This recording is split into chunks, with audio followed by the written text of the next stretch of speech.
I'm going to tell you what. Welcome to season 6 of Film Hustlers, baby. Wow. Season 6, it feels like season 60. You know, it's been an interesting ride. So, yeah, I'm excited to be back at it here in January.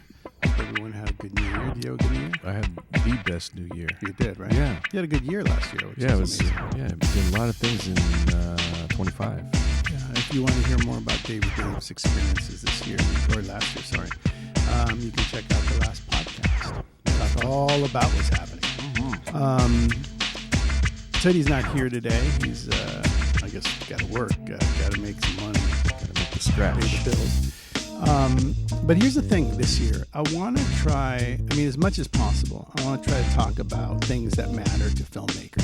Yeah. Because, at the end of the day, it's becoming very difficult for filmmakers to raise money. Raising money is hard these days. Well, it's hard to come by these days. Well, it's hard to come by because there's, a lot of discord in how people are watching films, how people are selling movies. Sundance moved. Like, this is the last year that they're going to be on the mountain, right? They're moving. I forgot where they're moving. Arizona or something? I forget. But Yeah, I no, forgot. no They're more. moving somewhere.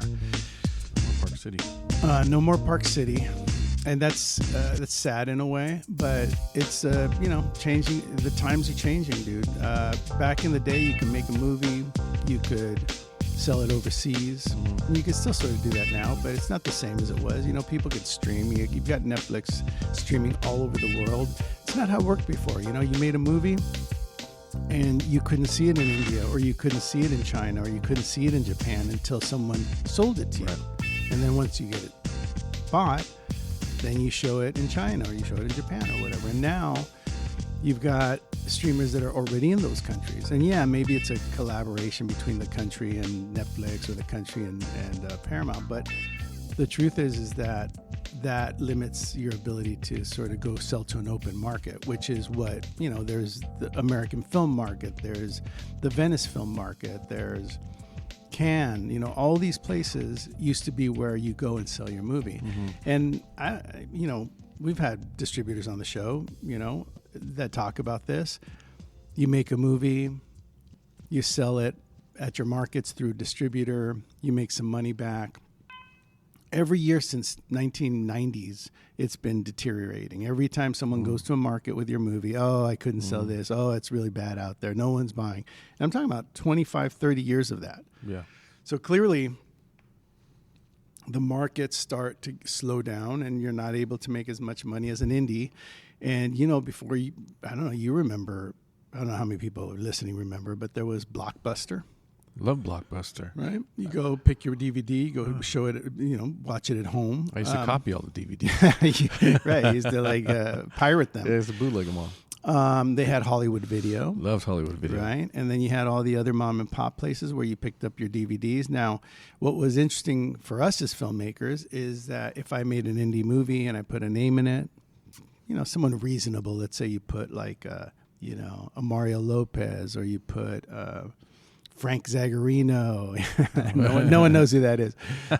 Cynthia Rothrock. Oh, my God. If you put it, Mark Dacascos, these guys are, action stars that are behind the scenes now. You don't really know about them, but they were stars overseas. So if you had those guys in your movie, you could sell your movie to Benelux, or you could sell it to Germany, and make 75,000, 50,000. Each one of those countries paid a lot for those names, and you don't even know who they are. But here in the States, you can go make a deal with Blockbuster for, let's say, an exclusive for your action film. They give you $1 million, they give you $700,000, they give you $500,000, whatever that amount was. It used to go up to $2 million for an exclusive, like if you have, Bruce Willis in your movie for a couple scenes. It became worth something. But now, and I came from the indie world. I spent probably 20 years of my career in indie filmmaking, where I would raise the money, make the movie, and then go sell the movie. So it's a hard market now. I wouldn't even know how to maneuver it.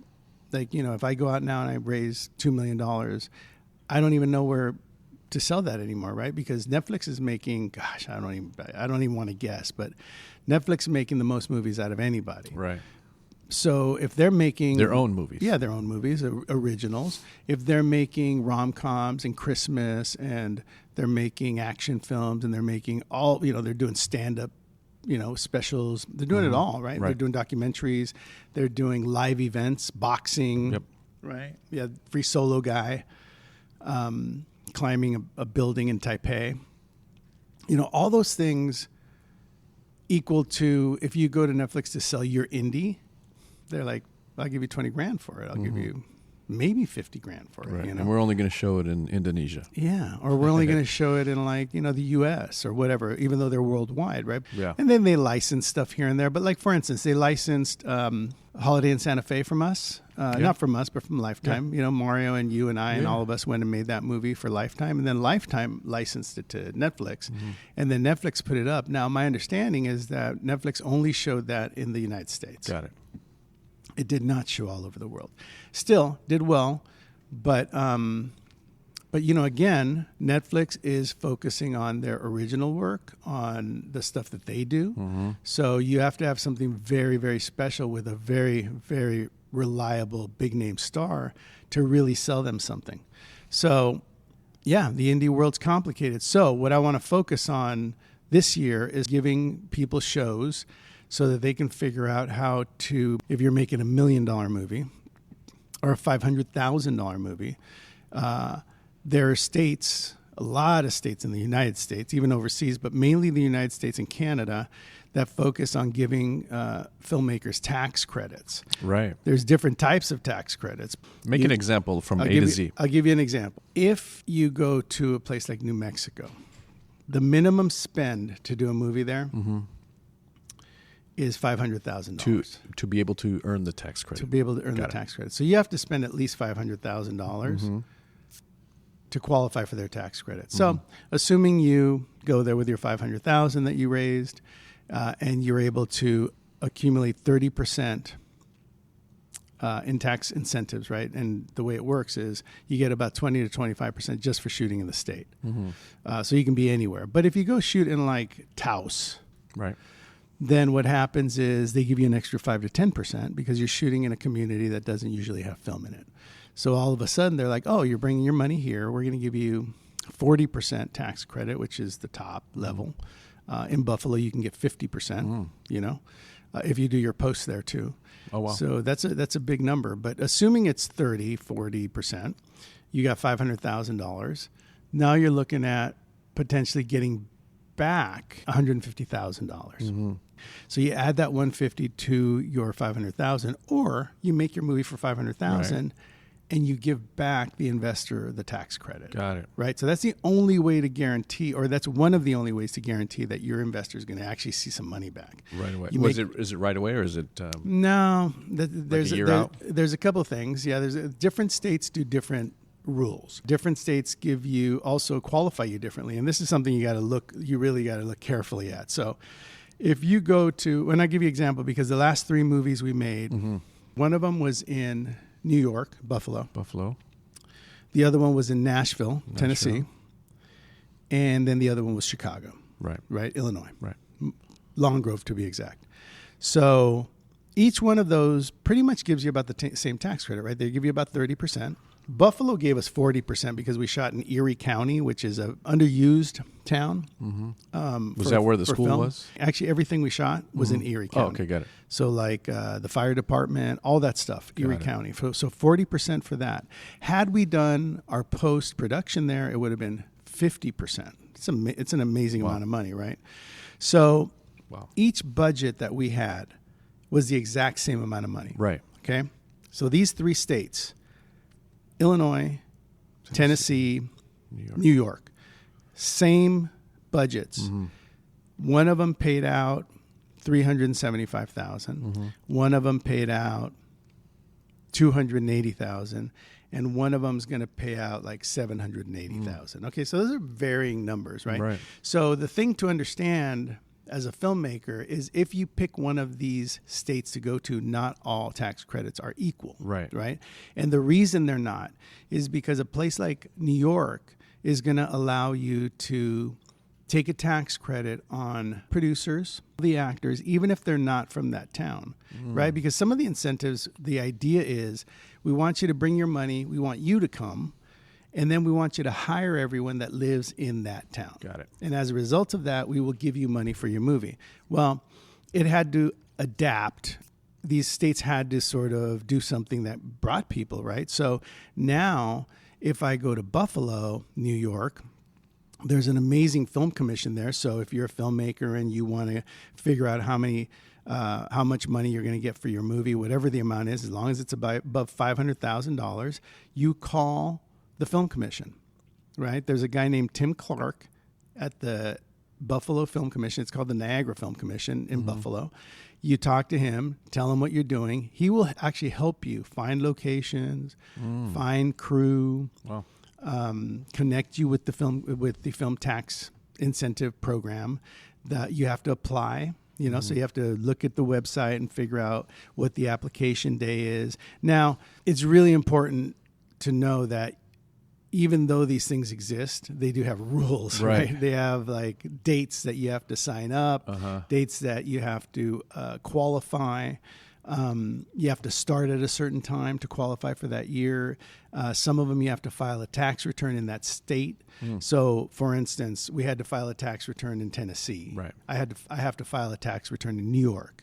Now, even though your company's in California or Nevada or wherever, once you get your tax credit figured out, which you work with like a tax accountant, and then they hook you up with an audit of your movie and all of its receipts. So you have to keep very close look on that and make sure you have an accountant that understands tax credit stuff, so that when you do your movie and you're passing along all of the payroll and all the things you pay for and the things that qualify, they go to an auditor. That auditor then makes sure all the things are correct, and then they go to the state, and then the state sort of picks certain pieces of it and says like, hey, can you show me this receipt, or can you show me where you paid this guy, or can you show me Dave's license so that I understand where that the information matches. Gotcha. So once they check all that out, then you file a tax return, even if you're from California or even if you're from Nevada, wherever you're from. You file a New York tax return. Now that tax return is going to be zero, right? There's zero at the end of it, except for the amount of the tax credit. So if you're getting back, let's say you spent $1 million and you're getting back $300,000, it's a good chunk of money. You file a tax return. It says $300,000 tax credit. You get that back. Now you can either use it for the film to finish, or again, you can offer it back to your investor. All of a sudden, he's not whole, but he's got 30% of his money back, and he's got 70% to recoup. So that's not bad. Yeah, you get back a little bit. But the tax credit's a really, really important and great thing. Some states will give it to you, I think, even if you only spend $300,000. Right. Let me ask you this: since those movies that we've shot out of state, say we wanted to do one in California. What is the difference between the shooting here in California, tax credit wise, versus where we've been shooting? Well, it's the same thing. Like the California tax credit is 30 to 35%, which seems like a lot. And they're trying. Like, let's just say they're trying. The problem is that 35% here in California versus 35% in New York, it has to do with what they're allowing. So my fees, the actors' fees, the directors' fees, some of the heads of department fees are not qualifying amounts here in California. So whereas you pick up for a $2.5 million movie, you pick up over $750,000 in Buffalo. That same movie will get you back $280,000 in California. But having said that, it's all free money, right? I mean, it's all money that will help you make your movie. If your movie is set in California and you can't go to Buffalo, then you're good. You shoot your movie here, you pick up the couple $100,000, you give that back to your investor, or you use it for promotion, whatever, Unfortunately, films go over or whatever, but this is the key in a lot of ways to making movies, because now, we're talking about indies, right? But let's say you're not an indie. Let's say you're a producer that has some level of track record, and you go to work for Lifetime, or you go to work for Tubi, or you go to work to make a movie for Netflix, or you go, God, we can name a bunch of, any of the streamers, any of the networks. Now, they're hiring you to do the movie, and they're going to give you the money to cover the tax credit that's going to be added to your budget. So in other words, if the tax credit is $400,000, the streamer or the network's going to give you that $400,000 in advance. When you get that money in a year, you just give it back to them. Got it. Right? So it becomes a really nice tool to get you the job as a producer, right? You're producing, you go to these networks, you're like, here, the tax credit, I'm going to shoot this movie in Buffalo. We're going to spend, I don't know, $4 million. I'm going to get you back $1 million, and I'm going to give it right back to you. Just give me the money to make the movie, and I'll give you back $1 million, and we'll make a great movie for you. So it's a tool that we use to get networks to feel comfortable making a movie, save some money on their bottom line. If they're spending, a lot of these companies spending $40 million on movies every year. $40 million to make, let's say, 20 movies or 15 movies, right? So each movie's costing anywhere between $1.5 and $5 million. The tax credit makes a big, big difference to these networks. Yeah. Because if that $40 million, did I say 40? Yes. Yeah, okay. If that $40 million is able to recoup, let's say 20% across the board, so now you're talking about $8 million that's going to come back to the network from that 40. Now they've invested $32 million in movies. Maybe a network decides, I'm going to make 3 more movies because I know I've got $8 million coming back. Or they're going to take it and move it to the bottom line and be like, hey. So if you're a producer out there and you're thinking like, how do I make myself more attractive? Yeah. These tax credits are going to make a big difference, not only to investors, because, God knows you can't promise investors money back, but this is one way to, to say, you give me this money, and when that tax credit comes back, I'm going to give it back to you. If they want that kind of deal. Yeah. Yeah. You do the tax credit, and you say, I'm going to add this to the movie. So instead of you giving me $1 million, give me $700,000, and I'll use the tax credit to finish the movie in post. I wanted to talk about extrememusic.com because last week or the week before I did that example, and I think I used 2 instruments instead of 1. So I want to do it this week, and I want you guys to listen carefully how the instrumentation on this first piece is going to be full, and I'm going to try to narrow this down to 1 instrument on the second song, because I really want you guys to hear this automation that they have, because it's pretty amazing. And I'm sure other companies do it, but I think they do it extremely well. So here's... You see what you did right there? extremely.com. All right, so listen to this one.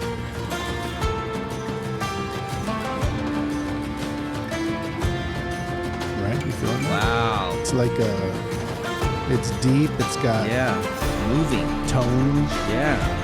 That's like moving. Okay. Like dun dun dun dun dun. Yeah, like something there.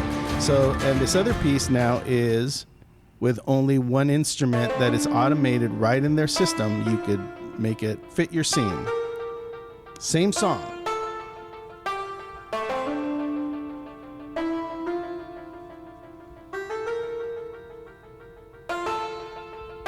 Really cool. I actually like this Wow. one better. That was really dope, Roberts. Yeah. How I like did this you do one better. that? Automation on extrememusic.com. They're the best. You got a knack for this music. And people are asking about the music in Beautiful Darkness and how great it was. Got it all on extrememusic.com. Yeah, and who put that shit together?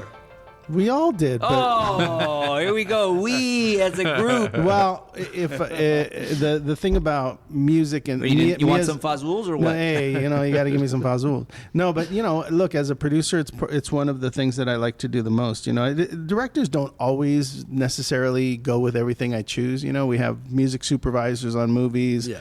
They help with stuff, but I do. I know myself, and I know that I spend probably more time than anyone else would listening to music and trying to fit the right songs into the scenes. The other thing that's really useful for me, and if you're a producer, you could do this, or a filmmaker, take your movie and put it into iMovie without music. Yeah. And then when you find songs on extrememusic.com, you download them, put them into iMovie, move them around, and put them in the scenes and see if they work. Oh. Because otherwise, there's no real way to know for sure, right? Yeah. You're just listening, and then you're thinking, does that fit? Yeah. So I actually grab them, I download them, put them into the movies. iMovie, Yeah, iMovie, and I watch it with the music that I pick. That's why I think I'm so effective at doing it, because I actually edit them. Yeah. But not like an editor would, but just Right. like as a producer would, as a placeholder, and kind of give examples. Yeah. And then you start to get a feeling of whether or not that's the way you want to go. And then a director could say like, "Ooh, I wasn't thinking that at all," because it's possible, right? Everyone has different ideas. But yeah.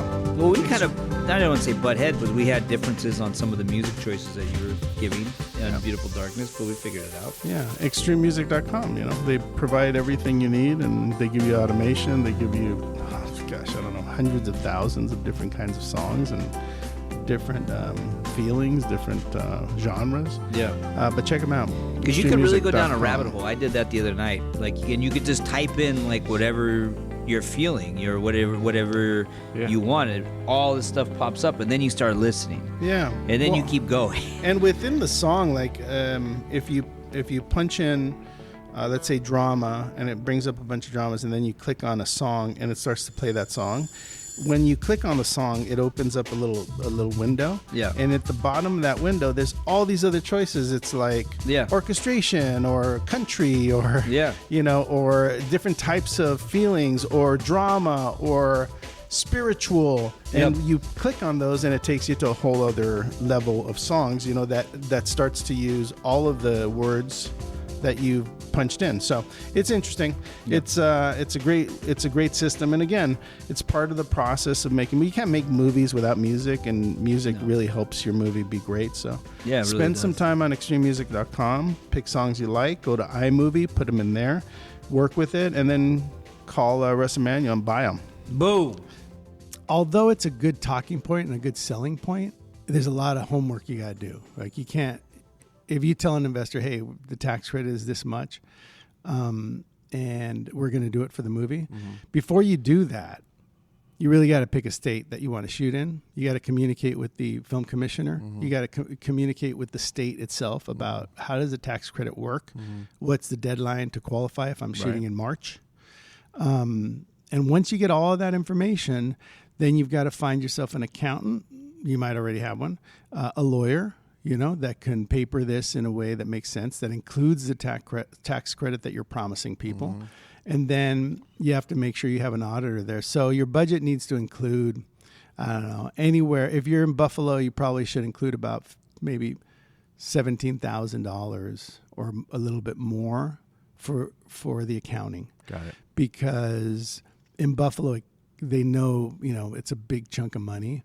So as a result, the accounting of that and the auditing of your books are going to cost about $15,000, like no matter what movie you are. But if you're in Tennessee, the tax credit is, it's less than half of that. So they're more like, we'll do it for $2,500. Right. So now your budget is a little bit less on the tax credit side, but you're also getting a considerable amount of less tax credit. So if the tax credit's $700 in New York, you're looking at $250, $220 in Tennessee. That's an amazing difference, Yeah, that's good. I mean, I know a lot of people don't even think about this. You know, they just want to shoot something and say, "Oh, we have a budget for indie." Like, but now there's minimums to meet. Yeah, you just check on, just punch in. Like, luckily now we have AI, right? You can punch in, what's the best city or what's the best state to get my movie, to get the most tax credit for my movie, and it'll give you a top 10 list. I mean, me personally, I am a big fan of Buffalo. Buffalo, New York gives an amazing tax credit, and I think that they are the lead, as far as the amount of money that they pay out. Georgia is very, very high. They don't have an annual cap, So as a result, you can go there. That's why not all, but a lot of series and movies were filmed there in the past. You got to go there. So if there's no cap, that means look, not a lot. None of us, probably no one who listens to the show is making a $40 million movie. But if you are, then you're going to get a sizable amount of money for your studio back there. But anything below $10 million, New York's a great. I want to. Is it all of New York? No, I want to qualify that because it is all of New York. There is a cap, and it's $700 million annually. Gotcha. Right, and the minimum to qualify is $250,000. So if you're making $250,000, you go to New York, you can do it. Wow. But yeah, the credit qualifies anywhere in New York. Now, if you shoot in Erie like we did in Buffalo, now you're looking at 30-40% for shooting in Erie. The cost of living's a lot lower in Buffalo. You don't have the same cost of production there. You don't have you could just make it work.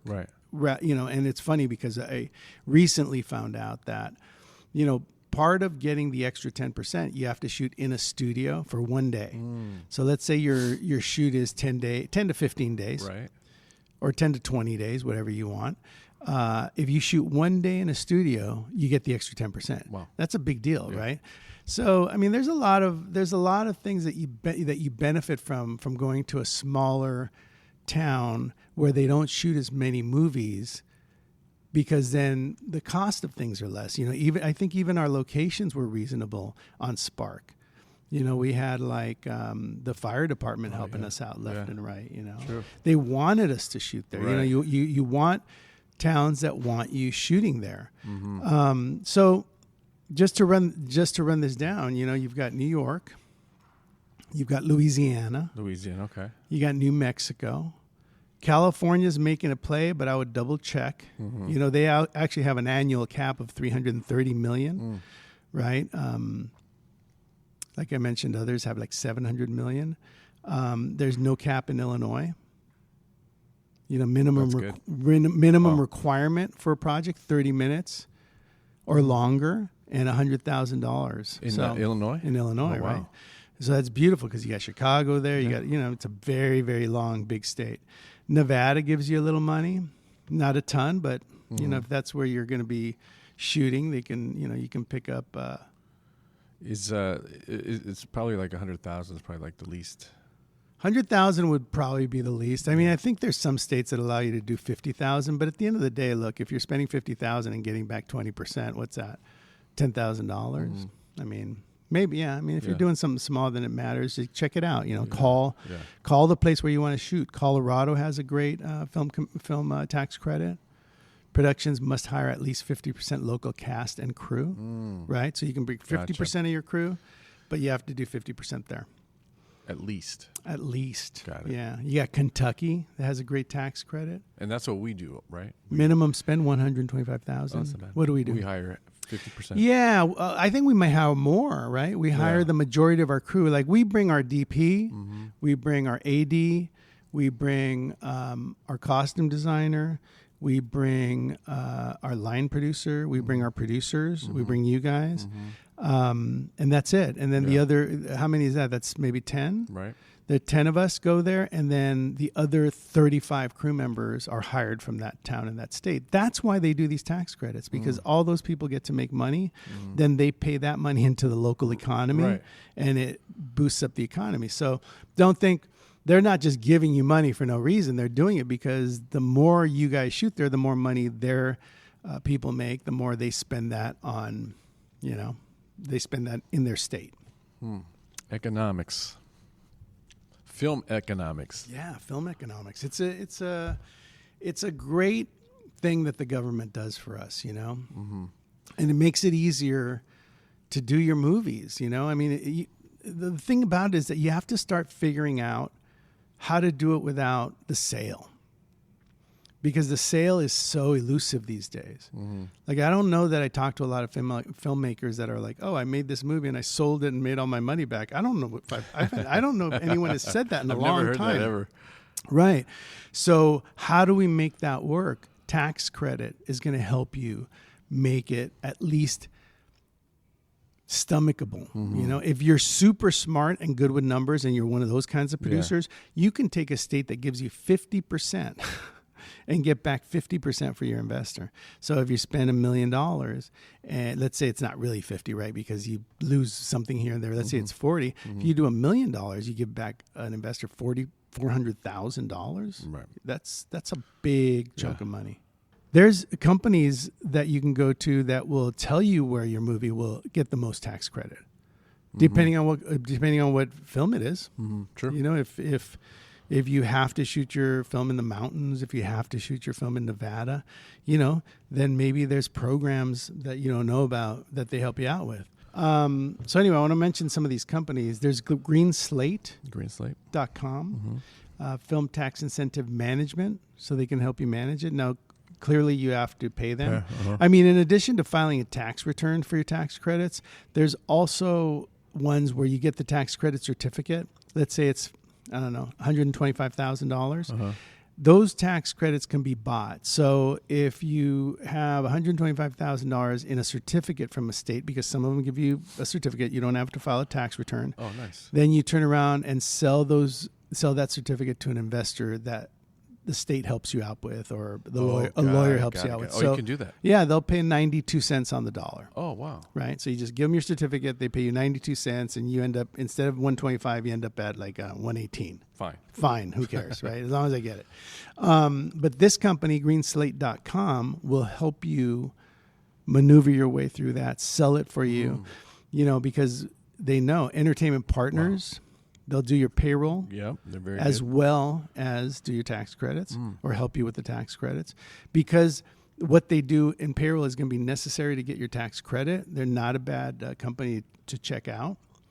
Monarch Private Capital, Fallbrook, Film Finance. And again, the film commissions are super important to this whole thing. But, you know, if you go online and you look up like best film tax credit company, you find someone there, you email them and say like, hey, I'm making a movie for $1 million. I'm looking for the best tax credit and some help filing for it, and some help organizing how I'm supposed to be organized, so that when I'm done, I'm not in a 3-4 month nightmare trying to get all my receipts together. And that's a real thing. You know, you have to have whoever you're partnered with has to be really helping with that, because otherwise you get lost, you know, and then you've got to go back and track everyone down. And when you have them there on the spot, I know it's important, you know, I know you're making a movie and it's all crazy and all that, but the truth is that if you're there and they're already doing it, just make sure that there's someone walking around going like, hey, Dave, remember you bought that thing for the camera? Where's the receipt at?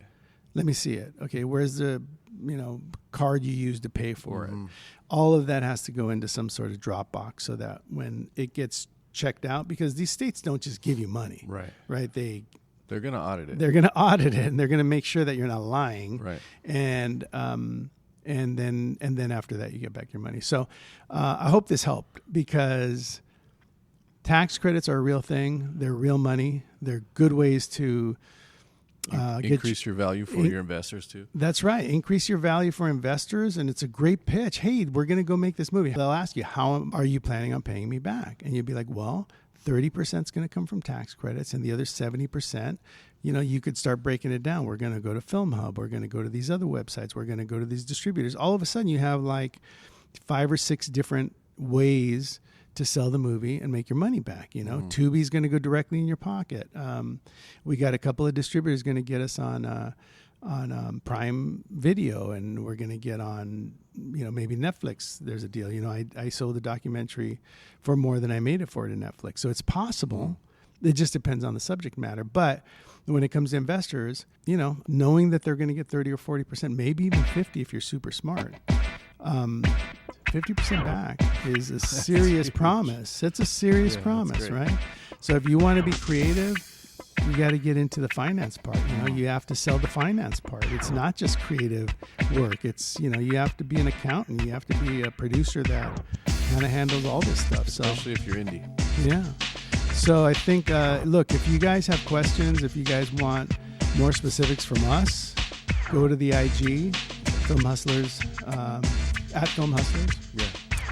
And ask questions, and I'll promise you I'll return. I'll tell you guys what I do and who I use and all that stuff, what payroll companies we use, you know, what we needed to do. You know, I needed to file my company in these different states. You know, I have an LLC here in California, but I needed to file those to get the tax credit, I need to file in the state that I'm working in. So there's lots of rules. Yeah. I can even refer you to a lawyer. Lawyers are very important to sort of work out, and accountants too, by the way. I have a great accountant. Numerous accounts, actually. But if you need anything, go to at Film Hustlers. Yeah.